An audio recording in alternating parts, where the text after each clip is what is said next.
Okay, everyone, welcome to today's webinar. We're so happy that you could be here. My name is Judy Browse. I'm the Executive Director of NAAEE, and we're really, truly happy that you could join us today because we're talking about something that many of us have had conversations about during the last month, especially in the US, but we know what's happening is influencing the world. And how do we practice self-care during these tough times, during uncertainty, during crisis? How do we take care of ourselves? And it's really wonderful to have Vik here with us to help us think about how we do this. Vik Mohan is a doctor. We'll introduce him more in a minute, but many of you met him at the NAAE conference in Pittsburgh. And we're going to be talking about building resilience and strategies for personal well-being. And we do know that this is a super stressful time for everyone, whether you're in the federal government, whether you're in a nonprofit, a university, it doesn't matter where you work or what you're doing.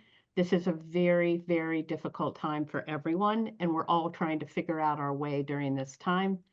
And we also know that during these tough times, and I think we've all talked about it among ourselves and individually, how do you take care of yourself when you're super upset, you're super stressed, and we know that we can't take care of others and do this important work if we don't take care of ourselves. So Vik is going to give us some tips and tricks. He spoke at our conference. He is wonderful, and I'm just going to give you a few intro comments about how to use this system. We also appreciated all of you for sending us your questions earlier. We'll get to as many of them as we can. We'll be taking a few breaks throughout to see if there are any questions in the chat. So please make sure you put any comments and questions in the chat as we go along, and then we'll answer more at the end. For those of you who have not been on an NAAEE webinar, it's all about bringing new ideas, new speakers, new thinking to the field and beyond. And we always are looking forward to your ideas and your thoughts about that. I want to give a big thank you to EPA and EE360 Plus for helping to support this webinar series. And thanks to our affiliate co-hosts for all that they do to advance environmental education and civic engagement throughout North America. We're thrilled to partner with all of you. So remember, type your questions in the chat. If you need closed captions or translated captions, click on closed caption on the toolbar, and then we will share all of this with all of you. And so you don't need to take notes. You'll get copies of all of it. And you can see down there on the toolbar where the chat is and where the closed captioning is. And you can choose from 31 different languages. So hopefully your language is there, and that will help you if you need that translation.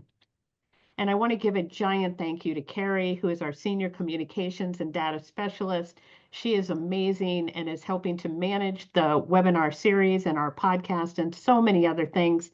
So Carrie, thank you, thank you, thank you. And Carrie and I will be monitoring the chat for all your great questions. So now I want to turn it over to the best part of today, and that's introducing Vik. As I said before, Vik is a practicing physician.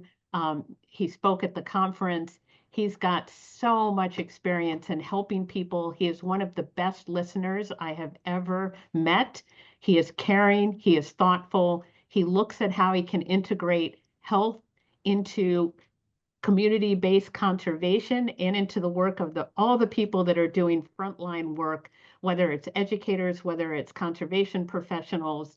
And he is all about trying to help us take care of ourselves and build resilience to get through some tough times. So Vik, I'm going to turn it over to you, and we're really excited that you are here.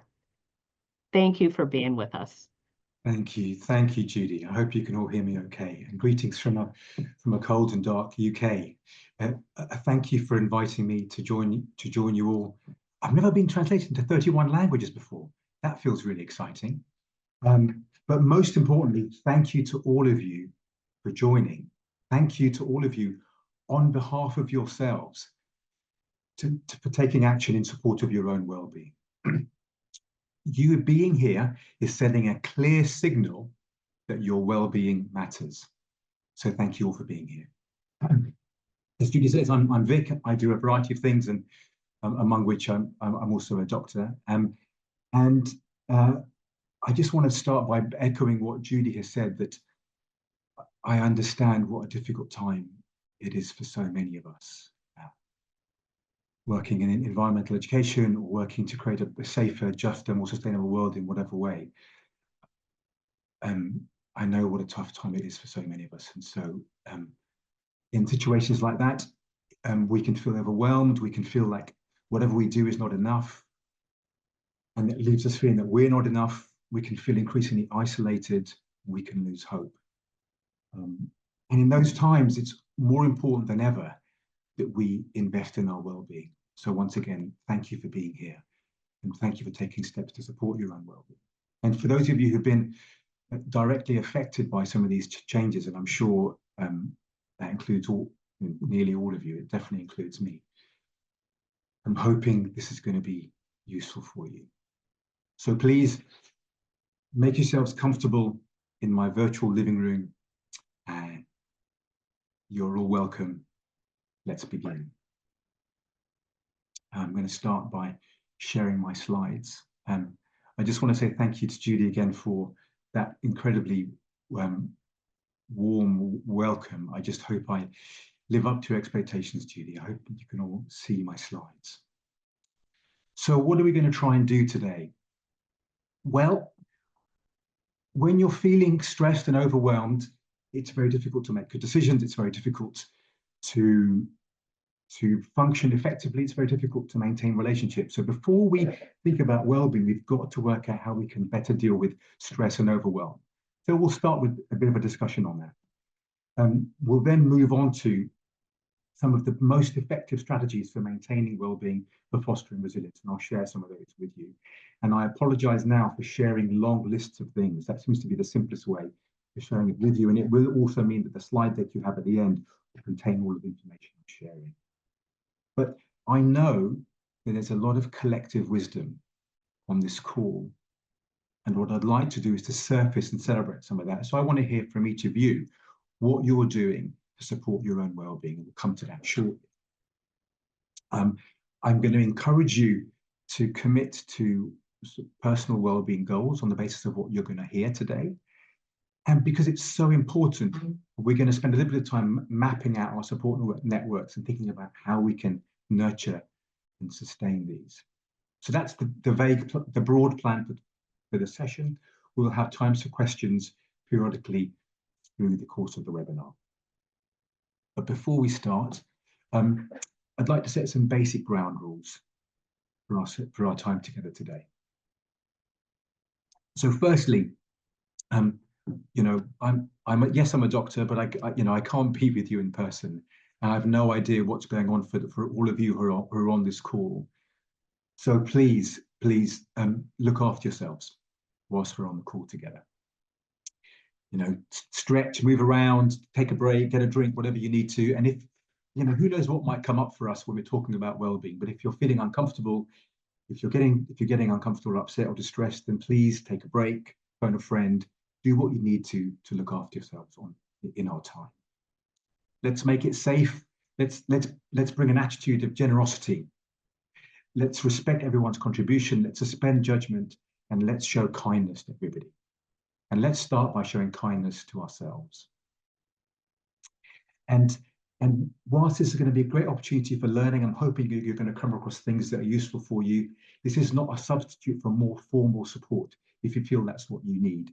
We will signpost you to some ideas for that later, but this can be teaching. It cannot be any kind of therapeutic support, much as I would love to better offer you. And equally, this is a webinar, and much as I'd love to better work one-to-one with all of you, please don't share excessive personal information on the chat. We just simply can't respond to it.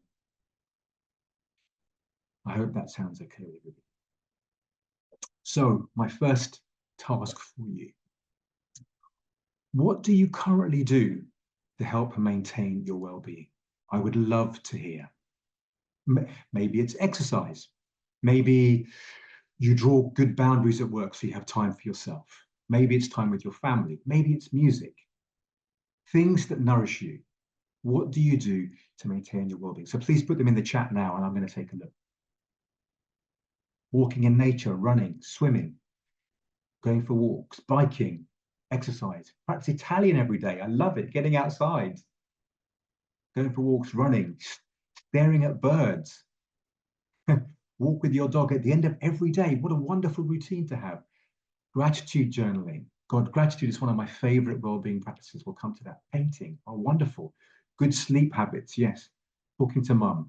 Hanging with the dog. Swimming meditation. Now, I've not come across that before. Walk in nature, swimming, watching birds at the feeder, listening to music, going to the gym, outdoor recreation, baking cookies. Oh, that was from Judy. Of course, I love Judy's cookies. If you ever get a chance to have one. Boundaries, turning off email notifications, doing things with my kids. Yeah, I mean, my time with my daughter is my therapy too. Netflix, being outdoors. I mean, this is all fantastic. I think my work is done. Nature strolls, showing other hobbies, observing nature, gratitude. This is all great. Look at this. Look at this. This is a fantastic list. So this already tells me that I'm dealing with a resourceful, resilient bunch of people. Look what you're already doing to maintain your well-being. And to be honest, I doubt I'm going to share anything you don't already know. I hope I'm going to be able to remind you of its importance and help to shine a light on some of those things. But thank you for sharing. And please do keep sharing if you'd like to. Okay. So when we're feeling stressed and overwhelmed, we've got to deal with that before we do anything else. We cannot function when we're feeling overwhelmed, really. Okay. So how do we deal with those moments of extreme stress, feeling that you're just overwhelmed by it all? Well, the first thing we can do is notice and acknowledge that we're feeling overwhelmed. And the simple act of acknowledging it lessens its intensity and lessens its grip on us. And what I find is simply getting up and moving, what I call breaking state, breaking my physical state, can sometimes help break that emotional state down. Just a simple act of moving. Now, when we're feeling stressed, our heart rate goes up, our blood pressure goes up, we start to sweat, we start to breathe more quickly. And the one thing we have most direct control over of all of those physiological things is our breath. So let's harness that. Let's use our breath to bring down levels of stress. Now, if you look this up, there are hundreds of different techniques that we can use that harness the use of breath.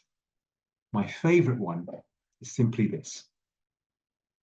Breathing in for a count of 3 and breathing into the base of your lungs, not up here, into the base of your lungs, what I call diaphragmatic breathing. Hold for 3 and then breathe out for 6. So you're slowing your out breath. And as you breathe out for 6, you're relaxing the muscles in your neck, your shoulders, and your back.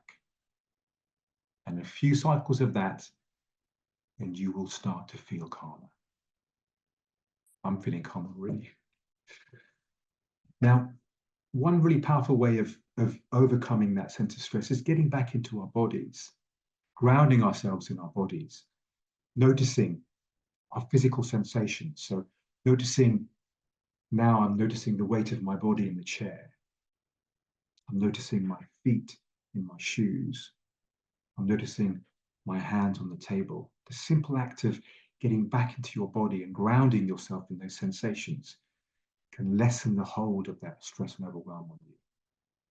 Now, I'm sure all of you on the call will be familiar with mindfulness. It's a very powerful practice for dealing with stress and overwhelm. In fact, in the UK, it's recommended as a treatment for anxiety.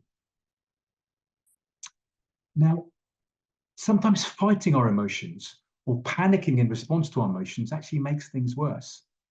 So can we simply accept how we're feeling? I accept that I'm feeling stressed, but I am not my stress, and nor will I let my stress dominate everything that I do, but I will accept that feeling. And sometimes if we challenge the underlying thinking, that can lessen the impact of that can lessen the intensity of the feeling.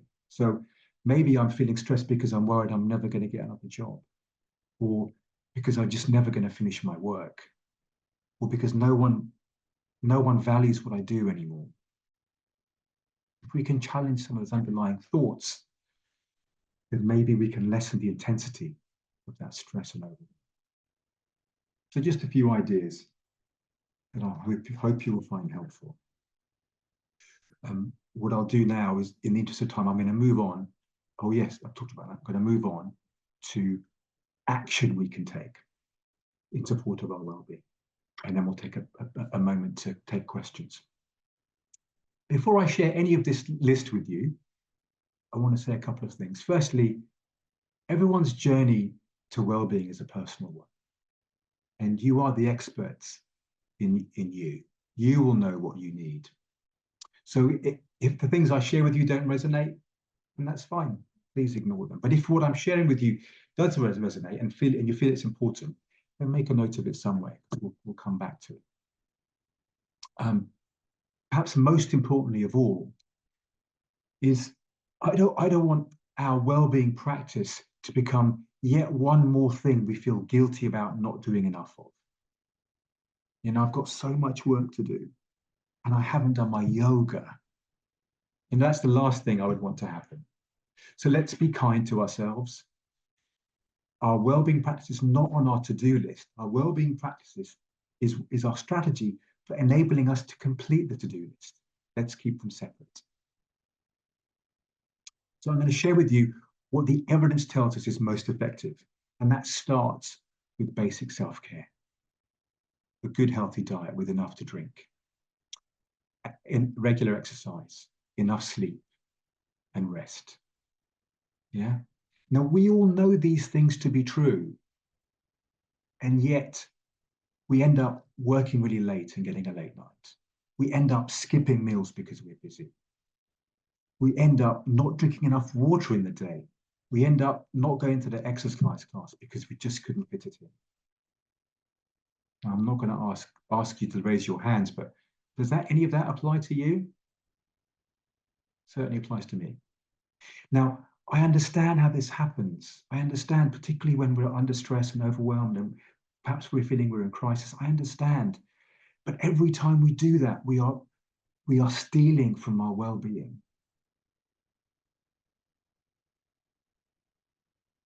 If you're a performance athlete, you would not skip a meal. You would not have a late night. You would not skip drinking enough water.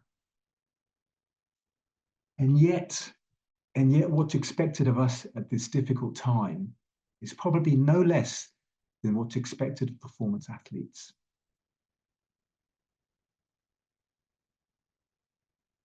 So second most important thing, I understand that we're living in an epidemic of loneliness. And loneliness and social isolation increases our suffering and is bad for our health. So let's reconnect with the people we care about. Let's reconnect with our lovely friends and colleagues. Let's cherish and nurture those relationships. And let's reach out to them when we need them. And we'll talk about how you might do this a bit later. I'm just simply highlighting things that I believe to be important. Can you show yourself the same kindness you show the rest of the world? I see self-compassion as having three component parts. Self-awareness, understanding what's going on for me, moment to moment. Recognizing our common humanity, we're all the same. And thirdly, being kind to ourselves when things are tough. It turns out that we're wired to show compassion to others. We're less well wired to show compassion to ourselves. So can we do that? Can we show ourselves the compassion that we need, the compassion that we would readily show a friend or a loved one?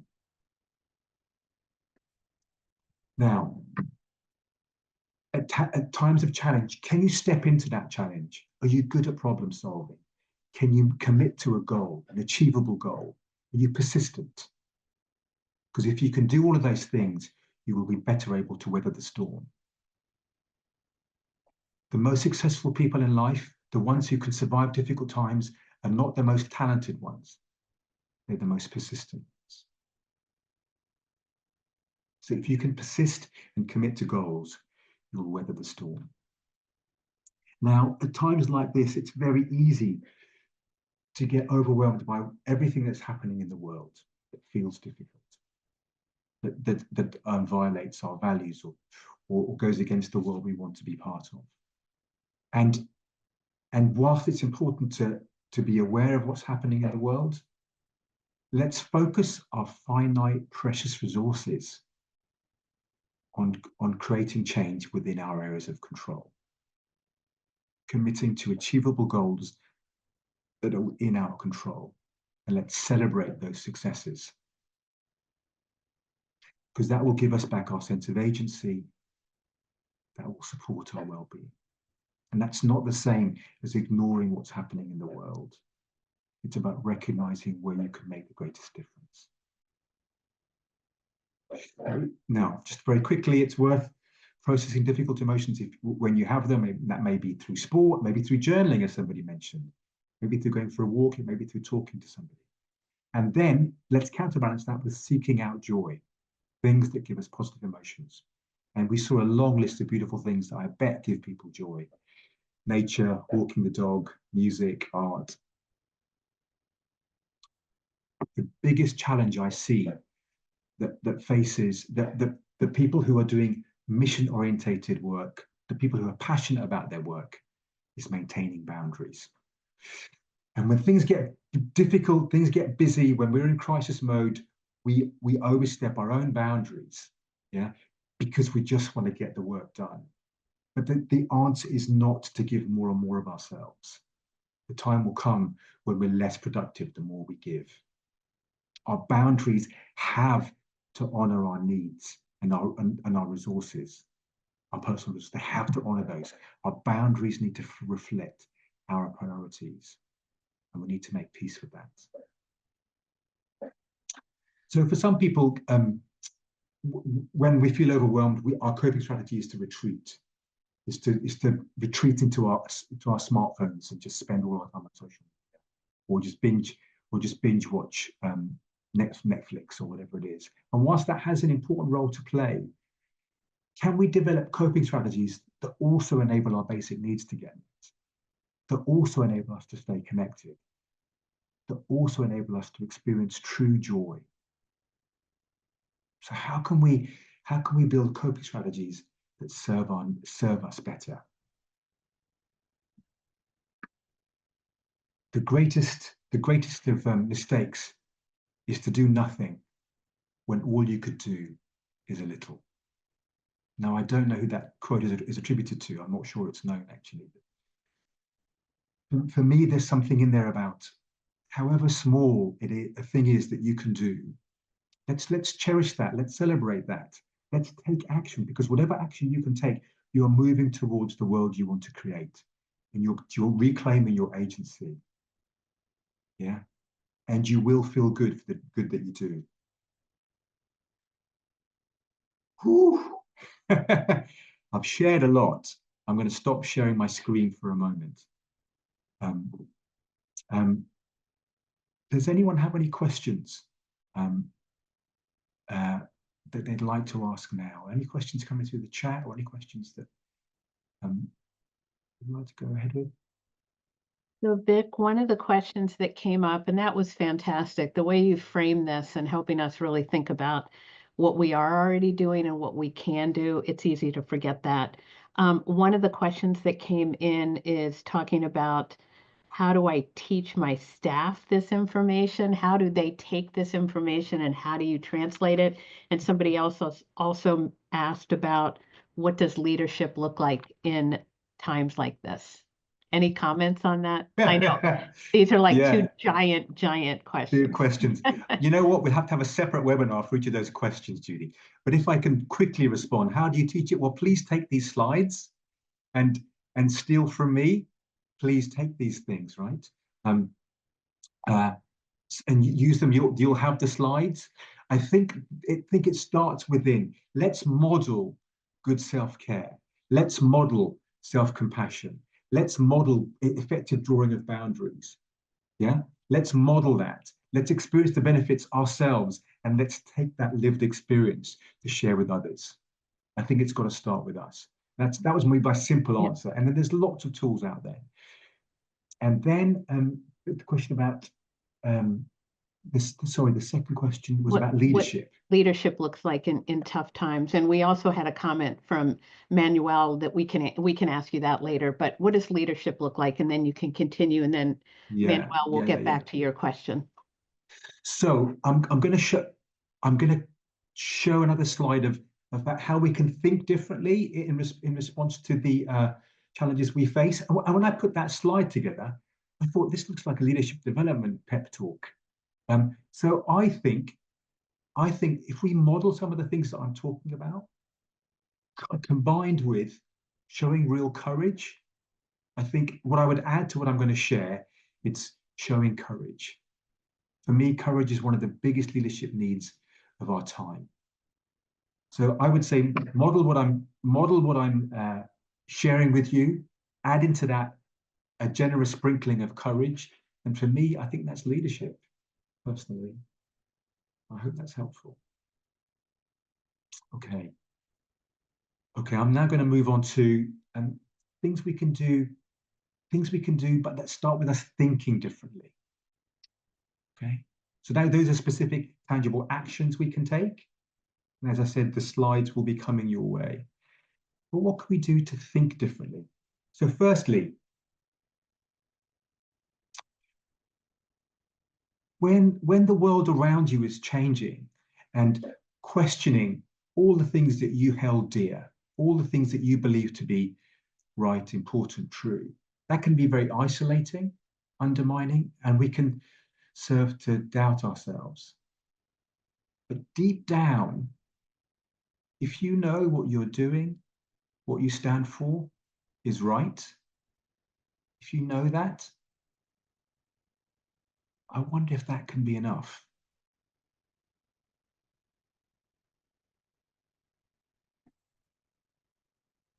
Now, this is a leadership task.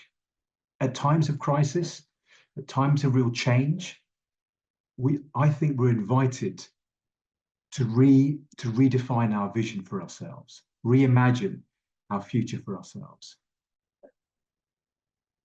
So let's use this opportunity to revisit, redefine our vision for our future. Let's do that. And if we're struggling with motivation, if we're struggling with knowing what direction to take, then let your values be your compass. You know what's right for you. Trust yourselves.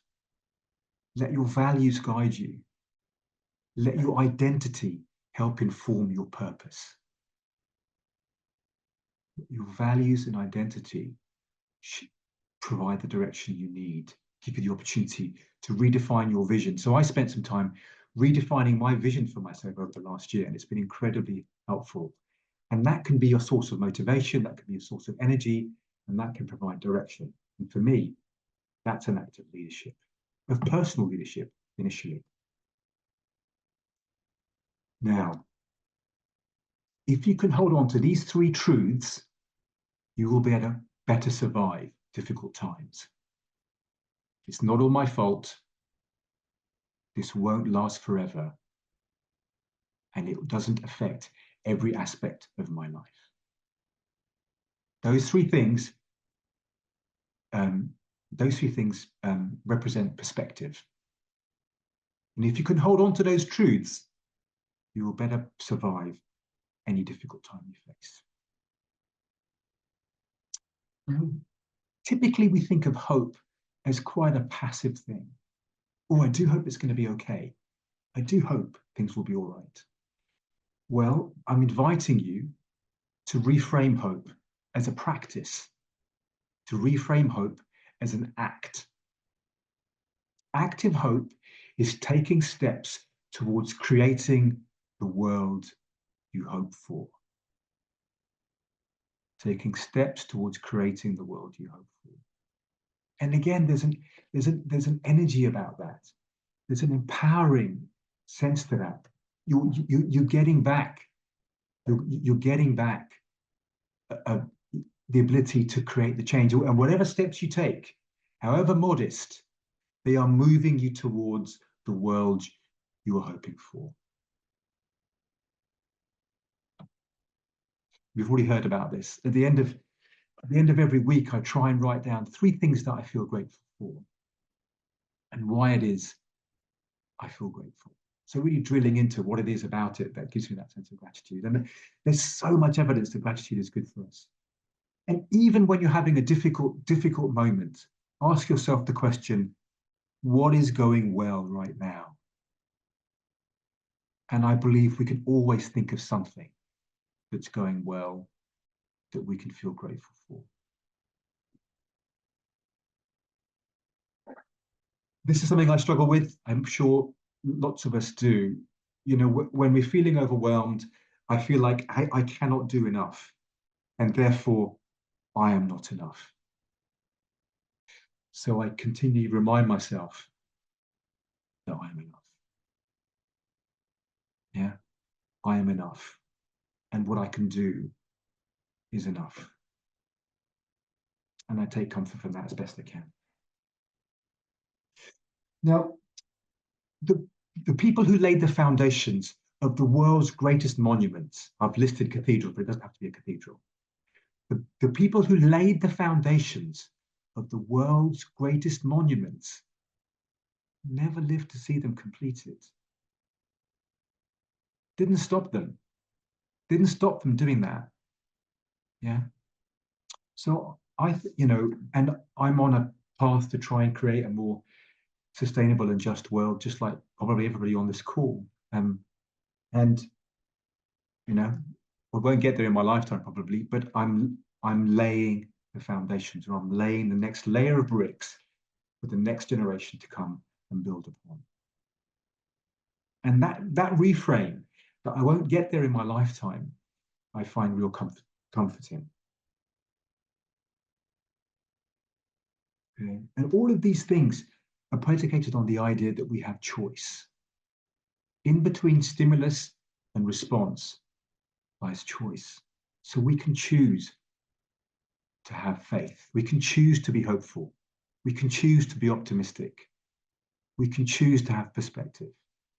Yeah. And that choice is a practice.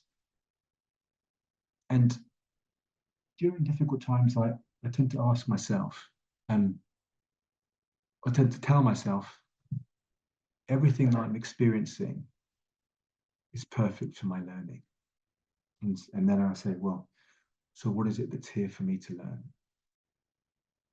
And if you can approach challenges with that frame, then suddenly life becomes an adventure. Suddenly, challenges are opportunities. We're adopting a growth mindset where we can continue to learn to better meet the challenges we face.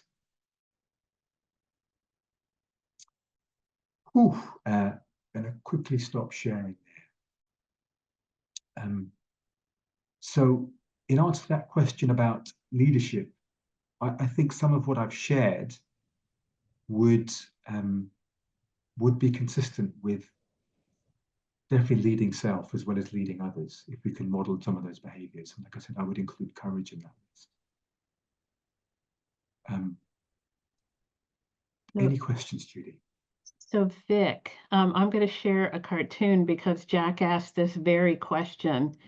How do you stay informed and not go like off the deep end?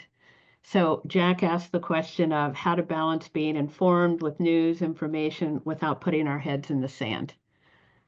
Yeah. So I think the fundamental approach is to do it with intention. Choose how much you are going to engage with news in the world. Choose and decide that based upon, and it's a boundary. It's a boundary based upon your own needs, based upon the impact it's going to have on you, based upon your priorities, and decide how much you're going to open that window. And practice self-compassion, because what we're hearing every day is really hard. Let's do that, but let's practice self-compassion. So it's about being intentional, I think. Does that help, Judy? Yes. No, and it's true. And I know some people are only watching the news at night and just some headlines. They're not digging into articles that talk about, we're doomed for the rest of our lives kind of thing. All of what you're saying is so helpful in terms of setting boundaries. Let's ask one more, and this was Manuel again about the positive psychology camp, and this is Rick Hansen and others about we need to lean on the good, while also new research shows the importance of allowing negative emotions and let them arise and just be there with us without any judgment. So he was saying, what is your perspective on the Velcro versus the Teflon conversation? Any thoughts on that? As in, so the positive psychology versus acknowledging negative feelings too. Yeah. I think it's both and. Just, I think it's both and. As I mentioned, let's process difficult feelings as we have them. Let's honor those feelings, because those feelings are indicators that we care deeply about the world we're part of. Those are signs that we care. Those are signs of love. And let's acknowledge and honor them. If we push them away, they'll surface somewhere. There's a beautiful book called The Body Keeps the Score. Yeah. For me, the title says it all. So let's honor, acknowledge, and if possible, process those feelings. And let's not get overwhelmed by negativity. Our brains have a negativity bias, right? Negative information is more sticky than positive. So so let's purposely seek out stories of hope and optimism as well. Perfect. Thanks, Vic. I'll let you keep going. Okay. So, and we'll have plenty of time for question and answer afterwards. So I now have a question for you all. So I've shared a ton of information with you. Just take a moment to look at that. Maybe have a bit of a stretch. I'm going to do that. I'm going to get up and have a quick move around. I'm going to model good self-care. I'm going to move around for 5 seconds, 10 seconds, a bit of a shake. Break state. Thank you for the applause. And look at that list of things that I've shared with you. Is there anything there that resonates? What's your greatest opportunity for growth? What one thing that if you focused on would most support your well-being? What can I get you to commit to? How would you hold yourself accountable for committing to that? And I would love to hear, in the chat if there's anything that you are willing to share that you're going to commit to. And Vic, if anybody would like to say something out loud, Carrie can unmute you and you can say it directly to the whole group. Great. So how will people indicate they'd like to do that? In the chat. In the chat. Okay. Yeah, would be lovely to hear some voices, because at the moment it's just the Vik show. And much as I love my voice, I'd love to hear others. Yeah. So would anyone like to, exercising regularly? Great. Focus on your strengths and what you're passionate about. Great. Helping friends. Great. Anyone else going to share what they're going to do? Better quality sleep. Oh, yeah. And that starts with getting up at the right time. You go to sleep on time. So a good sleep routine starts with when you get up. So get up at the same time each day, however well you've slept or badly. Get daylight early. Get exercise early if you can. Have protein in your breakfast. All these things will help you sleep. This is focusing on my strengths, personal chef, connecting with friends and family, cultivating relationships, gratitudes before bed, a volunteer, being mindful of where my mind is, being present with the children, gratitude journaling, giving myself grace when having a bad day. Yes. Oh, Jeannie would like to speak. Jeannie, can we unmute you? Carrie, can you unmute Janine? Yes, I'll get you. Thank you. And Janine, thanks for speaking up.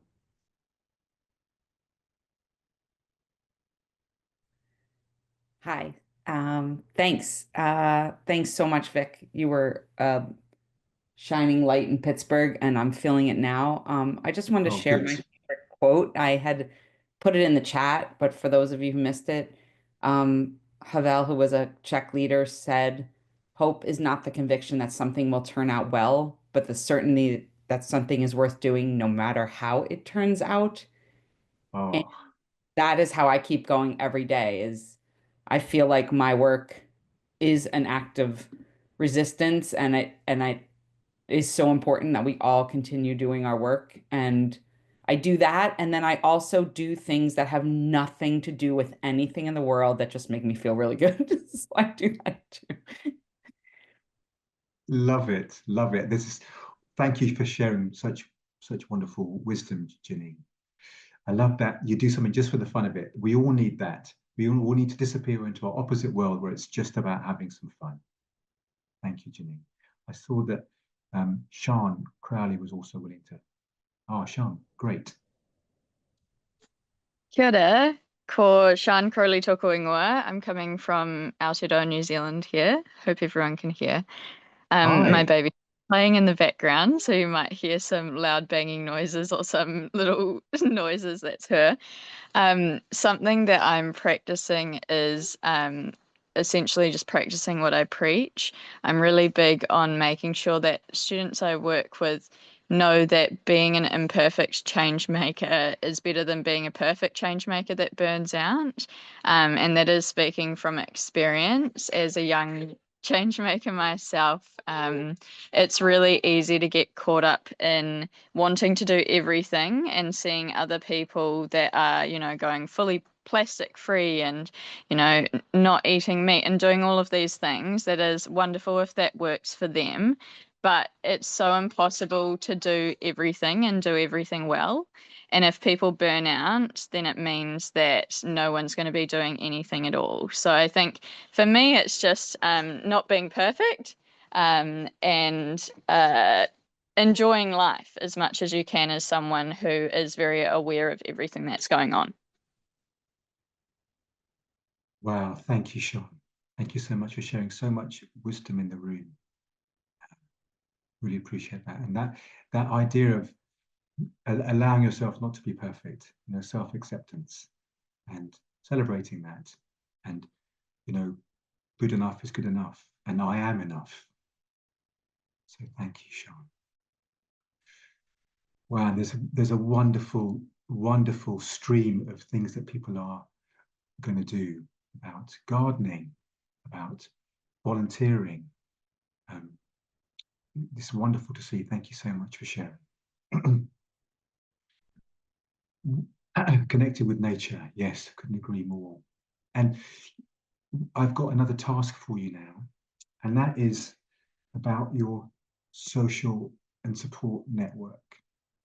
And this is something I specifically want us to think about, because I'm aware that at times of stress and overwhelm, we can risk cutting ourselves off from the world around us, cutting ourselves off from those people who sustain and nourish us.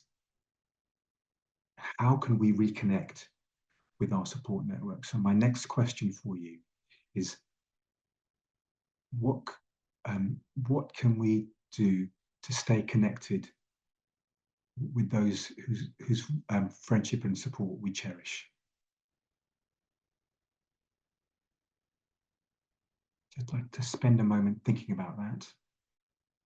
And if anyone has any wisdom, any clever ideas, or anything they're going to commit to, please put it in the chat.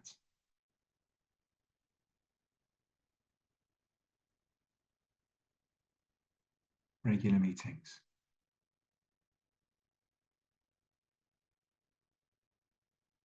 Is there anything else? Yeah, great. Make a point to connect outside of social media, because social media doesn't meet all of our needs. Oh, lovely. A recurring calendar invitation with a few favorite people to connect. How lovely. What a lovely idea. Reaching out when you think of people. What a lovely thing to do. Oh, lovely. Sending video to friends.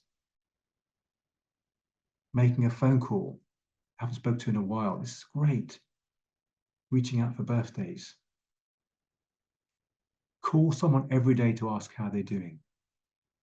So my question was, what can we do to stay connected to those we care about?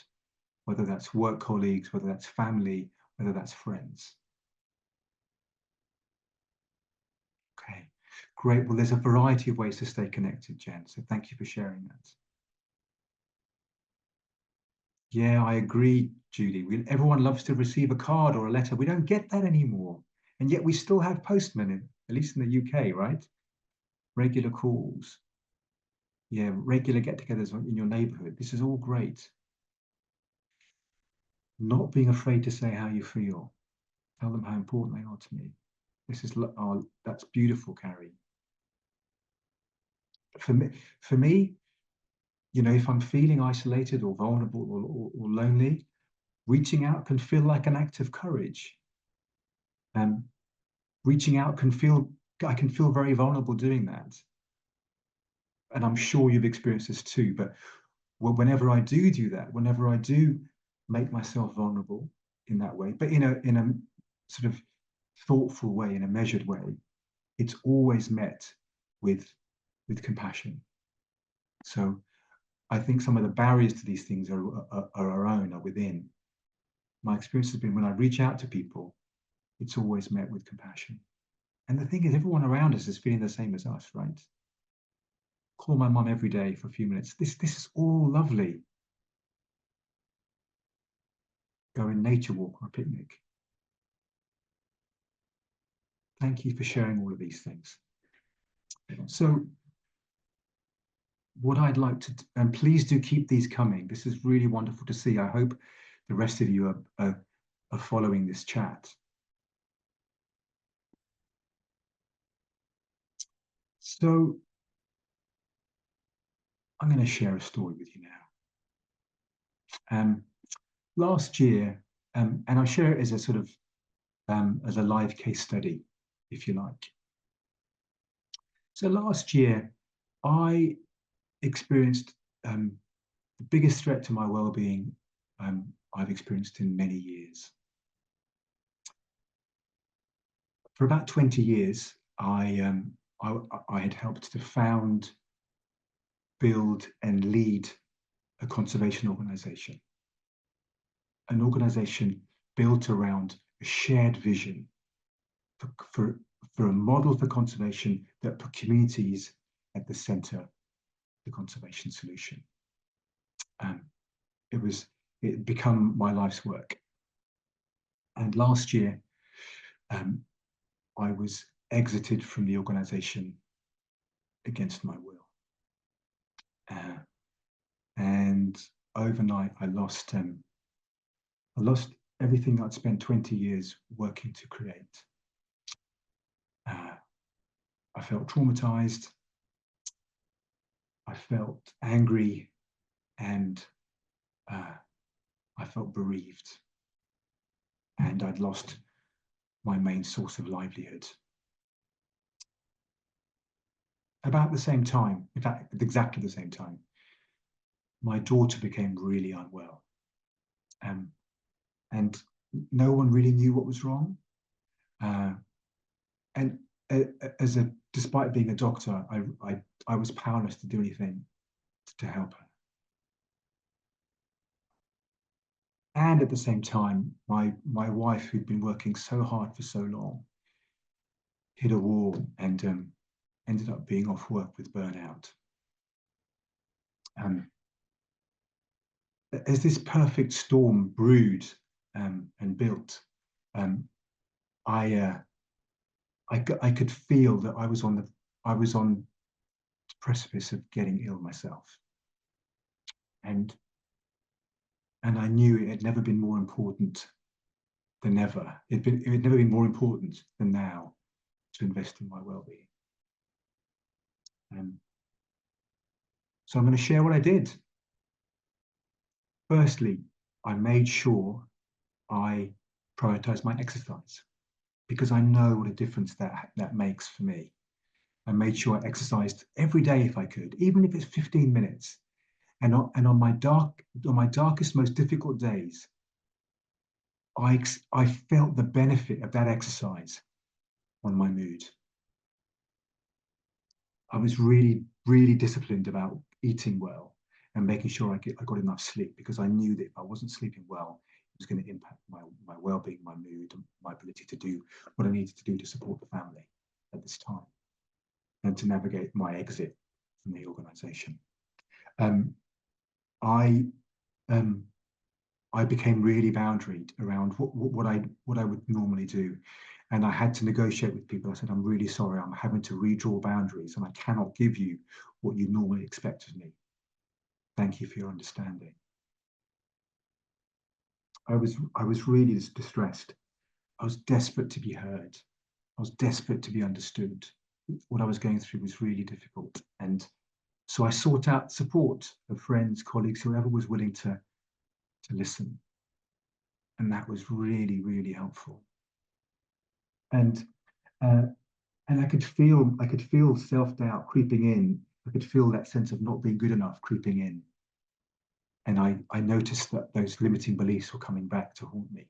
And I said, no. I practiced self-compassion, which is the best antidote I know to those feelings of self-doubt. And I showed myself kindness, and I told myself, I am enough. And I told myself that there was something important for me to learn. And I learned so much in the following months. And I guess the lesson I want to pass on to you, I want to share, the thing that I learned that I want to share, is that resilience can be learned. It's not something you're born with. It's not innate. But through intentional commitment to a practice, through developing skills, like the skills I've shared with you today, we can all become more resilient. And I believe more strongly than ever that we can all rise to the challenges that we face. And I know that if I hadn't done those things last year, I wouldn't be running a wellbeing webinar with you guys now. Thank you for listening. I would love to take more questions if anyone has any. Back to you, Judy. Thank you so much for sharing that. I'm sorry, I've got tears in my eyes. I know you went through a hard time, and even though I've talked to you about that, it's just so helpful to hear how you made it through, because I know everybody on this call is going through some really difficult times right now. And we don't even know, there's the overarching change in administration here, but there's personal issues that everybody is going through. And some people are furloughed or losing their jobs or losing their security. They're not feeling well. It's all of it. So everything you have said has been so, so helpful. Carrie, I'll throw it back to you. I think you had one other question, and then I'll share the slides for the closing. But let's ask you one more, and then Vik, I'll ask you for any final words. Yeah, that sounds great. And thanks to everyone for sharing so much throughout the conversation today. It's been really lovely seeing how everyone is working together and working on, how to stay healthy and stay well. One question that we had was, how can we help ourselves and our coworkers to reframe some of our challenges so that we can remind ourselves that we are strong? And I know, Vik, you touched on that a little bit, of looking at those difficulties and those challenges as a way to step to that and continue growing that growth mindset. Do you have any examples or any way you might kind of frame that for folks who are really wanting to take action on that now? Yeah. So I would encourage people to read about post-traumatic growth. So learn about that. It's a well understood phenomenon that people who go through difficult times come out changed in some way. Some of that happens unconsciously. Some of that happens through conscious thinking, right, I've got to better cope with this better. And some of that comes through work afterwards. So it's worth looking at post-traumatic growth. Yeah. And I think some of it is about just welcoming challenges in and saying, I am enough. What is here for me to learn? I am enough, and perhaps most importantly of all is let community be your superpower. Yeah. None of us are strong enough to get through this on our own. Let community be your superpower. There are enough people, and I look at LinkedIn a lot and I see all this distress, and the messages I see is that we stand together. That's what comes through for me. Let community be your superpower. Build your community. Draw strength, love, and courage from your community. Let's go through these things together. I hope that's That is helpful. such perfect way to end this, of depending on our community. So Vic, thank you so, so much for those words. Carrie, I'm going to turn it over to you to close us out. But as a doctor, if you have a pill that can take all our problems away, we would love it. Here we go. Thank you so much. And Carrie, here you go. Let's wrap it up. But thank you, Vic, so much for being with us and all you've done to support all of us throughout the conference and beyond. We really appreciate you more than you know. So Carrie, take it away. Yeah. Thanks again, Vic. And everyone who's been attending, just a reminder, of course, we will have the recording, we'll have Vic's slides. We also have some additional resources that he's provided. So we'll include all of those in that link shown there here in the next few days. So keep an eye out for that. And please feel free to share everything that you've heard today from Vic, the recording, all that. I know there are a lot of us out there who could really benefit from it. So it's all coming to your inbox. We'll share it all online. And speaking of sharing, we would love for you to share far and wide. Today was the launch of our 2025 Sea Change Fellowship call for applications. So the Sea Change Fellowship combines civic engagement and environmental education, and it's an opportunity for networking, for professional development, technical assistance, face-to-face training, and the cohorts that come from this fellowship are one that continue long after the fellowship wraps. So please check it out, and again, share it with your networks and those you know might be interested.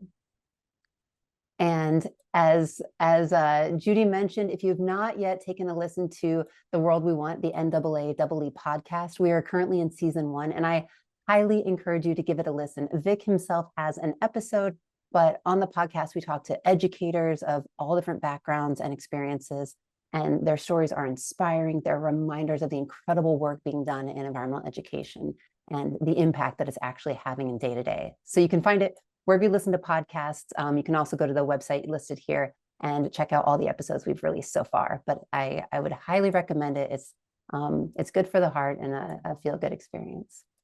And for those of you looking for community, we do have EE Pro, which is our free global online community. You can go to eepro.naae.org, and you can connect with other environmental education professionals, participate in discussions, find different resources, opportunities. And we have different groups like early childhood education. We have advocacy, policy, and civic engagement as a group, young and emerging professionals. So we highly recommend, if you are looking to build up your community, check out EE Pro and the different groups included. And then lastly, we'd love to hear what else you want to learn in our EE webinar series. So there's a QR code you can scan here, and you'll also get a survey after the webinar, just asking what you learned today, what was useful about today's conversation, what do you want to hear in the future? We're always eager for feedback. So we can't wait to hear from you. But again, Vic, thank you so much for today. Thank you for your stories and your reassurance, your guidance, and certainly the list of tools that we can all use as we move forward during these times.